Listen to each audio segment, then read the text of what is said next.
નમસ્કાર વિદ્યાર્થી મિત્રો, આજે આપણે અભ્યાસ કરવાના છીએ ધોરણ 6 વિજ્ઞાન, જેનો 7મો એકમ છે વનસ્પતિની જાણકારી મેળવીએ.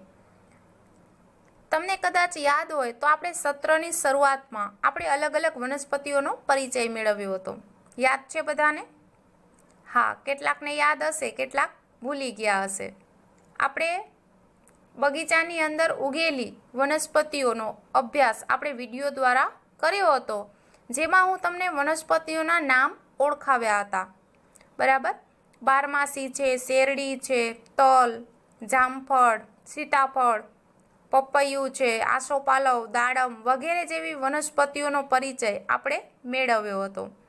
હવે એ જે પરિચય છે એ પરિચય આપણને અહીંયા એકમ 7માં ઉપયોગી થશે. આપણે ત્યારે વનસ્પતિઓના નામ શીખ્યા હતા, બરાબર? અથવા તો એ ઝાડ જોયું હતું અને એ વનસ્પતિને આપણે ઓળખતા શીખ્યા હતા. હવે એ જે વનસ્પતિ છે એ કયા પ્રકારની અંદર સમાવેશ થાય છે, જેનો અભ્યાસ આપણે આ ચેપ્ટરમાં કરવાનો છે. આપણે વનસ્પતિઓ ઘણી બધી આપણી આજુબાજુ જોતા હોઈએ છીએ, પરંતુ એ વનસ્પતિને આપણે ઘણી વખત ઓળખતા હોતા નથી, અને એ વનસ્પતિ કયા પ્રકારની છે એ પણ કદાચ આપણને ખ્યાલ હોતો નથી. તો અત્યારે આપણે વનસ્પતિના પ્રકાર જોશું તો પછી તમે ઓળખી શકશો કે આ જે વનસ્પતિ છે એ કયા પ્રકારની વનસ્પતિ છે. બરાબર? તમે પણ વનસ્પતિ ઘણી બધી જોતા હો છો, પણ આપણે નક્કી નથી કરી શકતા કે એ કયા પ્રકારની છે. તો આપણે બહાર જઈને તમારી આસપાસની વનસ્પતિને જુઓ. બરાબર? તમારી આજુબાજુ પણ ઘણી બધી વનસ્પતિઓ આવેલી હોય છે. તો હંમેશા આપણે યાદ રાખવાનું કે વનસ્પતિ છે એ પ્રાકૃતિક તત્વ છે. બરાબર?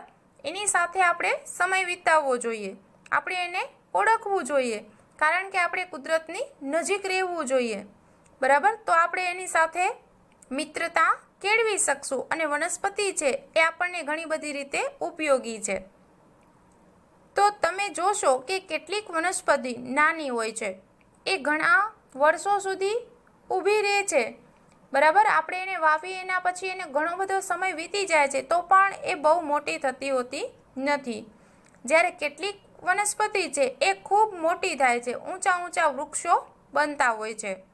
જ્યારે કેટલીક તો જમીન પર માત્ર લીલા ધબ્બા જેવી જ દેખાતી હોય છે, જમીનથી થોડી પણ ઊંચી થતી હોતી નથી. કેટલીક લીલા પાંદડા ધરાવે છે તો કેટલીકને લાલ પાંદડા છે. કેટલીકને મોટા લાલ ફૂલ હોય છે તો કેટલીકને ઝીણા વાદળી રંગના કે કેટલાકને લાલ રંગના ફૂલો હોય છે, અને કેટલીક વનસ્પતિને ફૂલ પણ હોતા નથી. આપણે આપણા ઘરની આસપાસ, શાળાના મેદાનમાં, શાળાએ જતા રસ્તા પર, બાગ અને બગીચામાં વિવિધ પ્રકારની વનસ્પતિઓને જોઈએ છીએ, ખરું ને? તમે પણ જોતા હશો. ચાલો, વનસ્પતિના વિવિધ ભાગો વિશે હવે આપણે જાણીએ. તેનાથી આપણને વિવિધ પ્રકારની વનસ્પતિના તફાવતો સમજવામાં મદદ મળશે. શું તમે આકૃતિ 7.1માં દર્શાવેલી વનસ્પતિના ભાગનું નામકરણ પ્રકાંડ, ડાળીઓ, મૂળ, પર્ણ, પુષ્પ એમ કરી શકશો? વનસ્પતિના ભાગમાં રંગ પૂરો. બરાબર? અહીંયા આપણને આકૃતિ આપેલી છે વનસ્પતિના ભાગો. એની અંદર આપણે કેટલી વસ્તુ દર્શાવવાની છે? તો સૌથી પહેલા પ્રકાંડ. તો વનસ્પતિનું પ્રકાંડ ક્યાં આવે? જમીનની ઉપર જે પહેલો જ ભાગ આવે એનું પ્રકાંડ છે અહીંયા. પછી ડાળીઓ. તો અહીંયા જે મુખ્ય જે પ્રકાંડ હોય એમાંથી જે બીજી ફૂટતી હોય એને ડાળીઓ કહેવાય. આ વનસ્પતિ છે એમાં બહુ ડાળીઓ નથી, નહીંતર અહીંયા આ રીતે થાય, એને ડાળીઓ કહેવાય છે. એના પછી મૂળ, જે હંમેશા જમીનની અંદર હોય છે. એના પછી પર્ણ, આપણી ભાષામાં જેને આપણે પાંદડા કહેતા હોઈએ છીએ, જેને વિજ્ઞાનની ભાષામાં આપણે પર્ણ કહેશું. એના પછી પુષ્પ, જેને આપણે ફૂલ, બરાબર, તરીકે ઓળખીએ છીએ, એને આપણે વિજ્ઞાનમાં શું કહેશું? પુષ્પ. બરાબર? વનસ્પતિના ભાગમાં રંગ પૂરવાના છે. આ જે અલગ અલગ ભાગોમાં રંગ પૂરવાના છે. હવે કયા ભાગમાં કયો રંગ પૂરવો એ આપણને ખ્યાલ હોવો જોઈએ. પાંદડામાં આપણે કેવો રંગ પૂરશું? લાલ વાદળી પૂરી દેશું તો ચાલશે? નહીં ચાલે. પર્ણ છે એ કેવા રંગનું હોય? લીલા રંગનું. અને જે પ્રકાંડ છે એ ભૂરા જેવા રંગનું હોય છે. પુષ્પ છે એ પીળા, લાલ વિવિધ રંગના હોઈ શકે છે. તો આ રીતે આપણે રંગની પૂર્તિ કરવાની છે. ચાલો પ્રકૃતિની મુલાકાત લઈએ અને વનસ્પતિને નજીકથી જોઈને વિવિધ વનસ્પતિને મિત્ર બનાવીએ. આપણે આકૃતિ 7.2 જોવાની છે. અહીંયા આકૃતિ આપેલી છે. બાળકો છે એ વૃક્ષ સાથે રમે છે. કેટલાક બાળકો છે એ છોડ પાસે બેઠા છે, કેટલાક છે એ થડને માપે છે. તો આપણે પણ ક્યારેક સમય મળે તો આપણે વૃક્ષોની નજીક જઈ અને આપણે પણ એને મિત્ર બનાવવા જોઈએ. આપણે પણ એની સાથે રમવું જોઈએ. આપણે પણ એની સાથે વાતો કરવી જોઈએ. આપણે જો એની સાથે વાત કરશું તો વૃક્ષો પણ આપણી સાથે વાત કરે. વૈજ્ઞાનિકો તો એટલા સુધી સાબિત કર્યું છે કે વનસ્પતિ ઉપર સંગીતની પણ અસર થાય છે. આપણે કોઈ વૃક્ષની નજીક નિયમિત સંગીત એને સંભળાવતા હોઈએ તો એનાથી એ પ્રફુલ્લિત રહે છે, એનાથી એ તાજગી અનુભવે છે. અને પછી આપણે જ્યારે સંગીત બંધ કરી દઈએ તો એની અસર છે એ વનસ્પતિ ઉપર દેખાય છે. વનસ્પતિમાં પણ નિરાશા જેવા ભાવો આપણે જોઈ શકીએ છીએ. કદાચ એ કરમાઈ પણ જાય. એટલે વનસ્પતિ છે એ સજીવ છે, એટલે એ આવું બધું અનુભવે છે. હવે આપણે જોવાનું છે 7.1 છોડ, શ્રુપ અને વૃક્ષ. બરાબર, આ વનસ્પતિના પ્રકારો છે, છોડ, શ્રુપ અને વૃક્ષ. એના માટે આપણે પ્રવૃત્તિ કરવાની છે. પ્રવૃત્તિ 1. એવી વનસ્પતિના પ્રકાર અને ડાળીઓને નજીકથી જુઓ કે જે વનસ્પતિ કદમાં તમારાથી નાની હોય. એટલે કે એનું જે વૃક્ષ છે એ નાનકડું હોવું જોઈએ. વનસ્પતિ કદમાં જે લગભગ તમારા જેટલી જ હોય અને વનસ્પતિ કે જે કદમાં તમારા કરતાં મોટી હોય. આપણે આવા 3 પ્રકારની વનસ્પતિઓ જોવાની છે. જે એક આપણા કરતાં નાની હોય, બીજી કે આપણા જેવડી જ હોય અને બીજી આપણા કરતાં મોટી હોય. હળવેકથી તેમના પ્રકારને અડકીને અનુભવો અને તેને હળવેકથી વાળવાનો પ્રયત્ન કરી જુઓ કે જે એનું પ્રકાંડ છે એ કુમળું છે કે મજબૂત છે. બરાબર, એનું પ્રકાંડ છે એ આપણે તપાસવાનું છે. કુમળું છે કે મજબૂત છે આપણે વાળવાનું છે. જો વળી જશે તો કુમળું હશે અને નહીં વળે તો મજબૂત હશે. તો આપણે અહીંયા જોઈએ તો આ જે તમને છોડ દેખાય છે એ લીલા અજમાનો છોડ છે.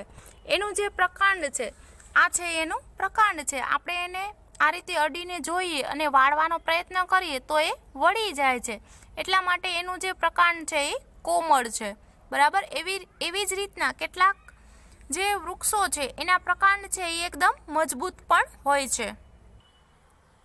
આ જે તમને જે વૃક્ષ દેખાય છે એ આંબાનું વૃક્ષ છે.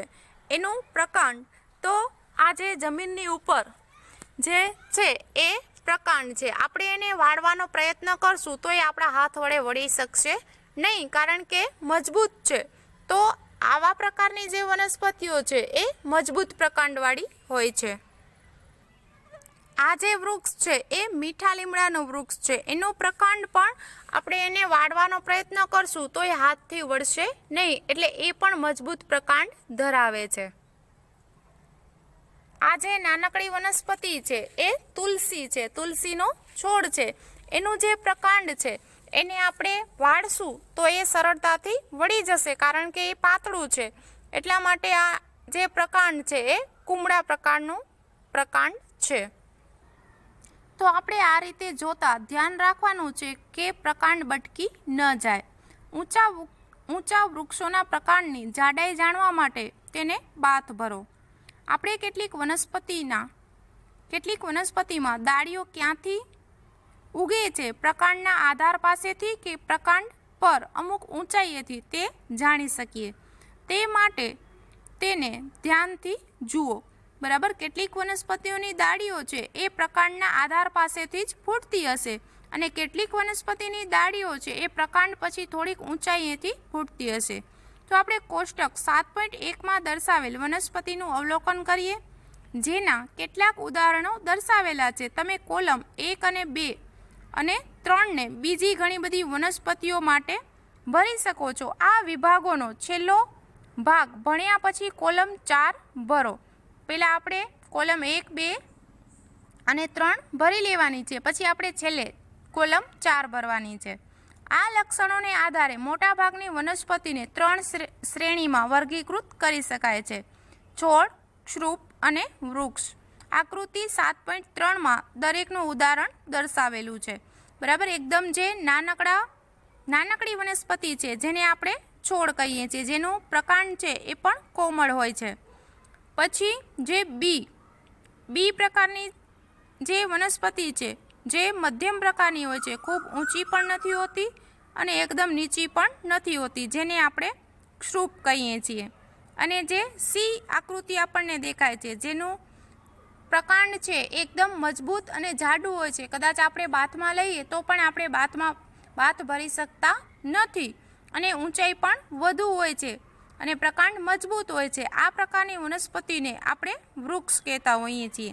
તો આ રીતે અહીંયા વનસ્પતિના 3 પ્રકાર આપેલા છે અને કોષ્ટક પણ આપેલું છે. તો આપણે કોષ્ટક જોઈએ તો એમાં સૌથી પહેલાં વનસ્પતિનું નામ તો ટમેટા છે. પછી ઊંચાઈ તો મારા કરતાં નીચી છે, એટલે કે તે ટમેટાનો જે છોડ છે એની ઊંચાઈ નીચી હોય છે આપણા કરતાં. પછી પ્રકાંડ છે એ લીલું છે, કુમળું છે, જાડું છે કે સખત છે? તો લીલું પણ છે અને કુમળું પણ છે, જાડું ને સખત નથી. તો એના ખાના છે એ આપણે ખાલી રાખી દઈશું. એના પછી પ્રકાંડના આધાર પાસે ડાળીઓ ક્યાંથી ફૂટે છે? આધાર પાસેથી કે પ્રકાંડ પર ઊંચાઈએથી? તો એની ડાળીઓ છે, એની ડાળીઓ હોતી નથી, એક જ પ્રકાંડ જ હોય છે, એટલે આપણે એના ખાના છે એ ખાલી રાખ્યા છે. પછી વનસ્પતિનો પ્રકાર તો છોડ. એના પછી છે આંબો. તો આંબાનું જે વૃક્ષ છે એ આપણે હમણાં જ જોયું, જેની ઊંચાઈ ઘણી બધી હોય છે, એટલે એ આપણા કરતાં ઊંચો છે. એનું પ્રકાંડ છે એ લીલું કે કુમળું નથી હોતું, પણ એનું પ્રકાંડ છે એ જાડું અને સખત હોય છે. પછી ડાળીઓ છે એ ક્યાંથી ફૂટે છે? તો પ્રકાંડ પાસેથી નથી ફૂટતી, પણ પ્રકાંડ કરતાં થોડેક ઊંચેથી ફૂટે છે, એટલે આપણે એમાં ટીક માર્ક કરશું અને વનસ્પતિનો પ્રકાર આવશે વૃક્ષ. એના પછી લીંબુનું ઝાડ છે, જે આપણા કરતાં ઊંચું હોય છે અને લીલું કે કુમળું નથી હોતું, પણ સખત હોય છે. એના પ્રકાંડના આધાર પાસેથી એની ડાળીઓ ફૂટતી હોય છે અને એનો પ્રકાર આવશે ક્ષુપ, કારણ કે એનો વૃક્ષ છે એ એકદમ ઊંચું પણ નથી હોતું અને એકદમ નીચું પણ નથી હોતું, એટલે એનો પ્રકાર ક્ષુપ. પછી આપણે અત્યારે એક વૃક્ષ જોયું જે મીઠા લીમડાનું હતું. તો એનું જે પ્રકાંડ છે એ લીલું ન હતું, કુમળું પણ ન હતું, એ સખત હતું, એટલે અહીંયા આપણે સખતમાં હા પાડશું. પછી ડાળીઓ છે એ પ્રકાંડથી થોડી ઊંચાઈએથી ફૂટે છે અને વનસ્પતિનો પ્રકાર આવશે ક્ષુપ.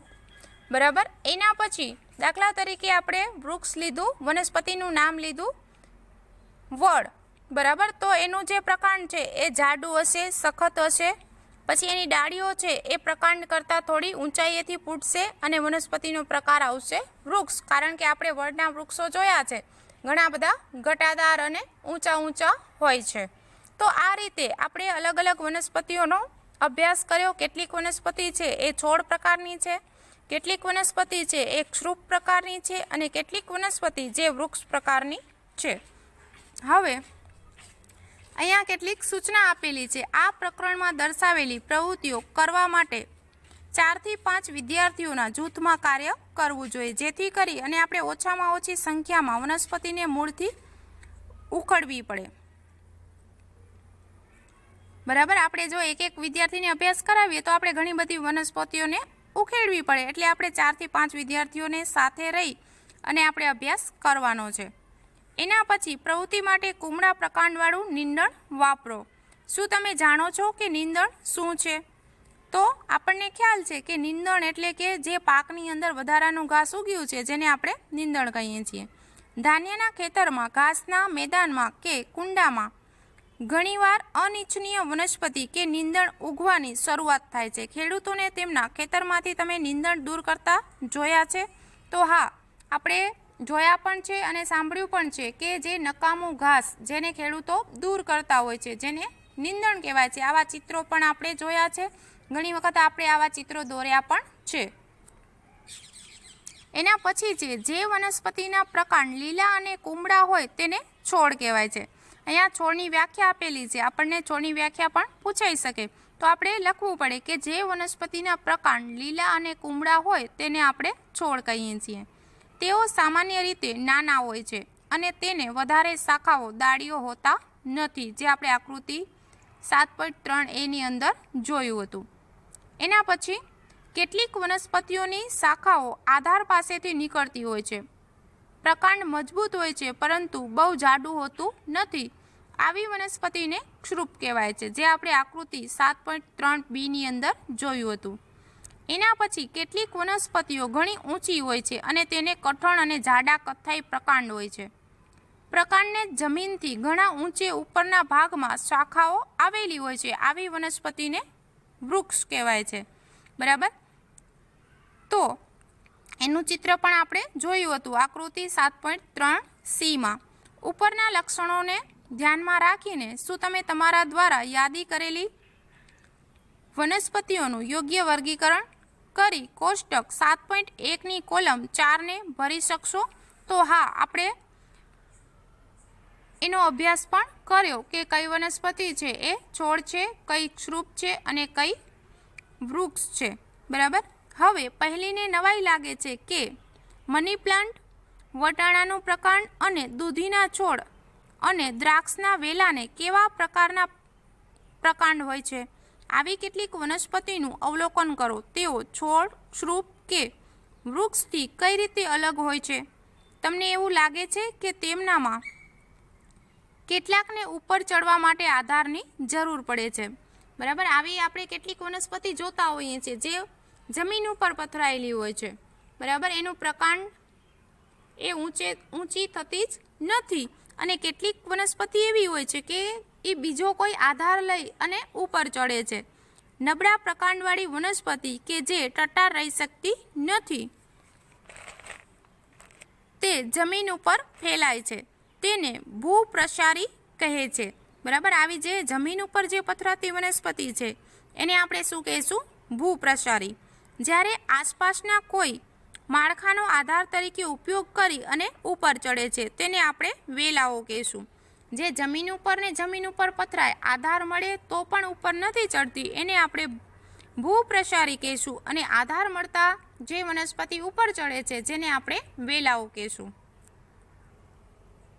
અહીં આપણે વેલાનું ચિત્ર પણ જોઈ શકીએ છીએ. આકૃતિ 7.4 માં વેલા આપેલા છે, વચ્ચે આધાર છે જેનો આધાર લઈ અને વેલા છે એ ઉપર ચડે છે. આ જે વનસ્પતિઓ છે એ છોડ, ક્ષુપ અને વૃક્ષથી અલગ હોય છે. કદાચ તમારી શાળામાં કે ઘરે એવી કેટલીક વનસ્પતિઓ હશે જેની તમે સંભાળ લેતા હોય. તમારી શાળામાં તથા ઘરે ઉગતા હોય તેવા કોઈ પણ 2 વૃક્ષ, ક્ષુપ, વેલ અને છોડના નામ લખવાના છે. બરાબર, તમે તમારી આજુબાજુ વનસ્પતિઓને જોજો, ઓળખજો અને એનો સમાવેશ કયા પ્રકારની અંદર થાય છે એ પણ નક્કી કરજો. તો દરેક પ્રકારની 2 વનસ્પતિઓના નામ તમારે જાતે શોધી અને લખવાના છે. એના પછી આપણે અભ્યાસ કરશું 7.2 માં પ્રકાંડ વિશે.